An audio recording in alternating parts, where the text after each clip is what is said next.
Hello, my name is Audrey and you've known me for reading several times in this now award-winning readathon, and this time I will be reading chapter 6 of Anne of Green Gables called Marilla Makes Her Mind, directly here from Park Kerner in Prince Edward Island. So that buggy ride turned out to be really short after all, so we are gonna be doing the actual reading from another place on the north shore of Prince Edward Island, so the Resticoville seashore. Get there they did, however, in due season. Mrs. Spencer lived in a big yellow house at White Sands Cove, and she came to the door with surprise and welcome mingled on her benevolent face. "Dear, dear," she exclaimed, "you're the last folks I was looking for today, but I'm real glad to see you. You'll put your horse in. And how are you, Anne?" "I'm as well as can be expected, thank you," said Anne smilelessly. A blight seemed to have descended on her.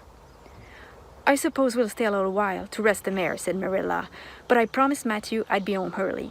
The fact is, Mrs. Spencer, there's been a queer mistake somewhere, and I've come over to see where it is. We sent word, Matthew and I, for you to bring us a boy from the asylum.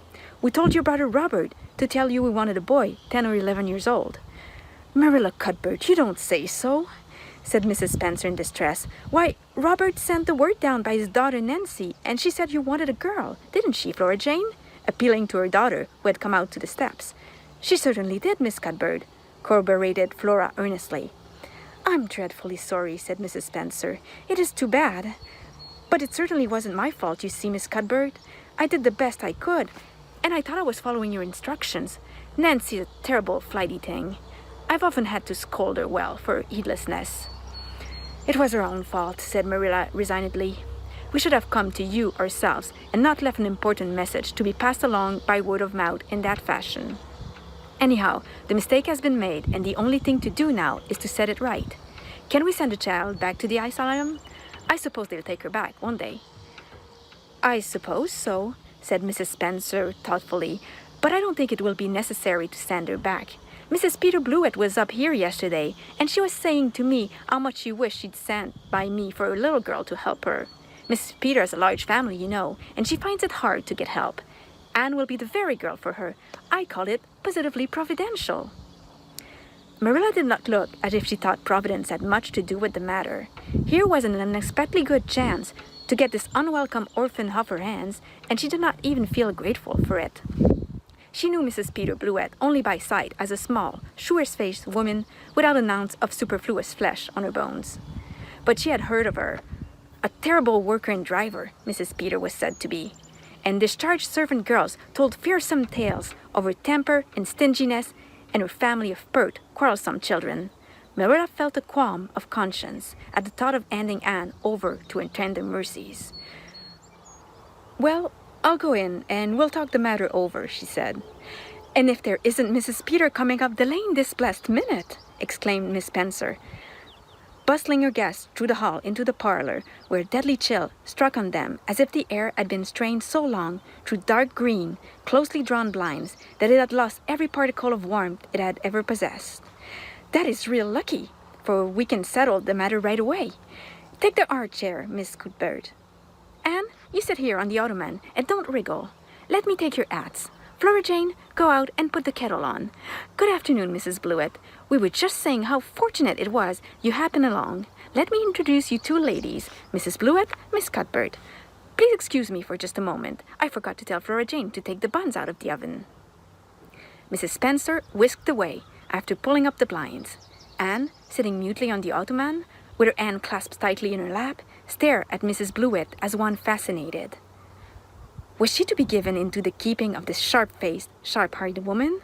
She felt a lump coming up in her throat, and her eyes smarted painfully. She was beginning to be afraid she couldn't keep the tears back when Mrs. Spencer returned, flushed and beaming, quite capable of taking any and every difficulty, physical, mental, or spiritual, into consideration and settling it out of hand.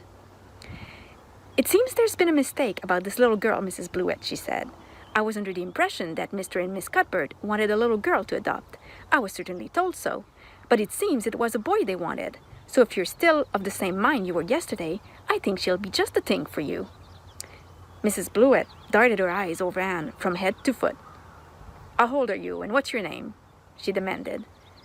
Aunt Shirley, faltered the shrinking child, not daring to make any stipulations regarding the spelling thereof. And I'm 11 years old. You don't look as if there was much to you. But you're wiry. I don't know, but the wiry ones are the best after all. Well, if I take you, you'll have to be a good girl, you know, good and smart and respectful. I'll expect you to earn your keep, and no mistake about that. Yeah, I suppose I might as well take her off your hands, Miss Cuthbert. The baby's awful fractious, and I'm clean word out attending to him. If you like, I can take her home right now. Marilla looked at Anne and softened at the sight of the child's pale face with its look of mute misery, the misery of a helpless little creature who finds itself once more caught in a trap from which it had escaped. Marilla felt an uncomfortable conviction that if she denied the appeal of that look, it would haunt her to her dying day. Moreover, she did not fancy Mrs. Blewett. To hand a sensitive, high-strung child over to such a woman, no, she could not take the responsibility of doing that. Well, I don't know, she said slowly. I didn't say that Matthew and I had absolutely decided that we wouldn't keep her. In fact, I may say that Matthew is disposed to keep her. I just came over to find out how the mistake occurred. I think I'd better take her home again and talk it over with Matthew. I feel that I oughtn't to decide on anything without consulting him. If we make up our mind not to keep her, we'll bring or send her over to you tomorrow night. If we don't, you may know that she's going to stay with us. Will that suit you, Mrs. Blewett? I suppose it'll have to, said Mrs. Blewett ungraciously. During Marilla's speech, a sunrise had been dawning on Anne's face. First, the look of despair faded out. Then came a faint flush of hope. Her eyes grew deep and bright as morning stars. The child was quite transfigured. And a moment later, when Mrs. Spencer and Mrs. Blewett went out in quest of a recipe the latter had come to borrow, she sprang up and flew across the room to Marilla. "Oh, Miss Cuthbert, did you really say that perhaps you would let me stay at Green Gables?" she said in a breathless whisper, as if speaking aloud might shatter the glorious possibility. "Did you really say it? Or did I only imagine that you did?" "I think you'd better learn to control that imagination of yours, Anne, if you can't distinguish between what is real and what isn't," said Marilla crossly. "Yes, you did hear me say just that, and no more. It isn't decided yet, and perhaps we will conclude to let Mrs. Blewett take you after all. She certainly needs you much more than I do." "I'd rather go back to the asylum than go to live with her," said Anne passionately. "She looks exactly like a gimlet." Marilla smothered a smile under the conviction that Anne must be reproved for such a speech. "A little girl like you should be ashamed of talking about a lady and a stranger," she said severely. "Go back and sit down quietly and hold your tongue and behave as a good girl should." "I'll try to do and be anything you want me, if you'll only keep me," said Anne, returning meekly to her ottoman. When they arrived back at Green Gables that evening, Matthew met them in the lane. Marilla, from afar, had noted him prowling along it and guessed his motif. She was prepared for the relief she read in his face when he saw that she had at least brought Anne back with her. But she said nothing to him relative to the affair until they were both out in the yard behind the barn milking the cows. Then she briefly told him Anne's history and the result of the interview with Mrs. Spencer. "I wouldn't give a dog I liked to that Blewett woman," said Matthew with unusual vim. "I don't fancy her style myself," admitted Marilla, "but it's that or keeping her ourselves, Matthew. And since you seem to want her, I suppose I'm willing, or have to be. I've been thinking over the idea until I've gotten kind of used to it. It seems a sort of duty. I've never brought up a child, especially a girl, and I dare say I'll make a terrible mess of it. But I'll do my best. So far as I'm concerned, Matthew, she may stay." Matthew's shy face was a glow of delight. "Well now, I reckon you'd come to see it in that light, Marilla," he said. "She's such an interesting little thing." "It'd be more to the point if you could say she was a useful little thing," retorted Marilla. "But I'll make it my business to see she's trained to be that.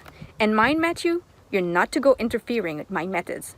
Perhaps an old maid doesn't know much about bringing up a child, but I guess she knows more than an old bachelor. So you just leave me to manage her. When I fail, it'll be time enough to put your oar in." There, Marilla. You can have your own way," said Matthew reassuringly. "Only be as good and kind to her as you can be without spoiling her. I kind of think she's one of the sort you can do anything with, if you only get her to love you." Marilla sniffed, to express their contempt for Matthew's opinion concerning anything feminine, and walk off to the dairy with the pails. I won't tell her tonight that she can stay, she reflected, as she strained the milk into the creamers. She'd be so excited that she wouldn't sleep a wink. Marilla Cuthbert, you're fairly in for it. Did you ever suppose you'd see the day when you'd be adopting an orphan girl? It's surprising enough, but not so surprising as that Matthew should be at the bottom of it, him that always seemed to have such a mortal dread of little girls. Anyhow, we've decided on the experiment, and goodness only knows what will come of it.